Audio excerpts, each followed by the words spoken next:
Okay, so this is part 3 of the riding in Spain with Graham Jarvis. This is the end of the second day, and we are riding right now off of the mountain that we rode up earlier in the day as we worked our way back and into the town of Alora. Believe it or not, this was the easy route. This was the bronze route on the way back. So technically, Graham is not with us on this specific trail. Him and some of the Jeff and Cody and Luke and a guy named Alberto, who was a local Spanish guy, they took what they were calling the gold route back. We decided to take the bronze route back. Me, mostly because, well, I'm not good enough to ride the gold stuff, but a lot because I'd only had like an hour of sleep the night before and maybe 3 or 4 hours the night before that, so I was pretty tired. Amazing how when you get into situations like this, you can actually put how tired you are aside and focus. Boy, when I sat down though, sat down to have a beer or to eat or something like that, I was dozing off half the time.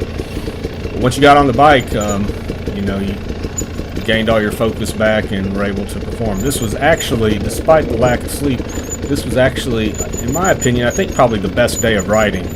I mean, every day was awesome, so it's really kind of hard to say which day was actually the best. But we covered, something like, I think over 50 miles on this day from the time we left Graham's house to the time we got back.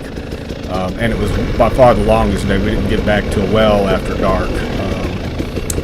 Sure what time that was, probably somewhere around 8 or 9 p.m., something like that.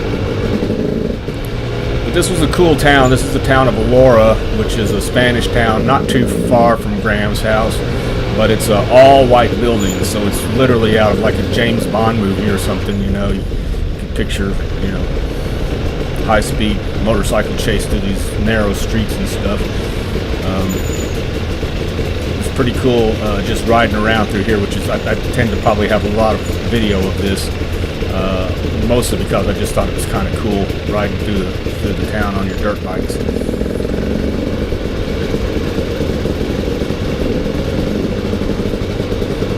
We end up going up to a castle. Mike was leading us back this day, and I wouldn't say that we were ever lost, but we didn't exactly know how to get where we were going, so we kind of had to feel our way through.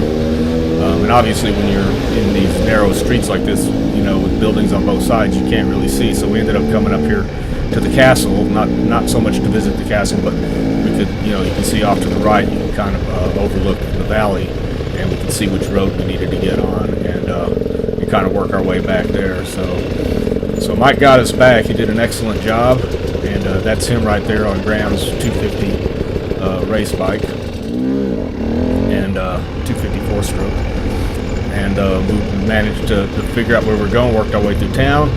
We ended up going to a little British pub that was maybe about 15 minutes to Graham's house via dirt bike, and then we had a couple drinks there and had dinner.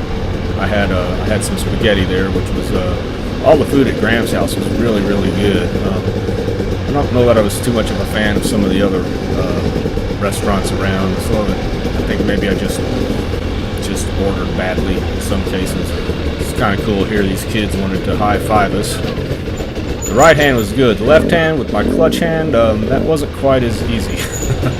As you can see, as I almost ran into that car. So just as it was kind of getting dark, we managed to get onto the road. Obviously, I cut a lot of this out, but we managed to get on the road that headed towards Graham's house. And once we got to the pub, Mike knew exactly where we were at that point, and then we headed back after, like I said, something like 50-something miles today. And that's not kilometers, but miles. Kilometers on the bike read something like, I don't know, 100 kilometers or something like that. But here we are pulling up to the pub, and we're going to step in real quick, have a bite to eat, have some British fare in a Spanish town. That's part 3.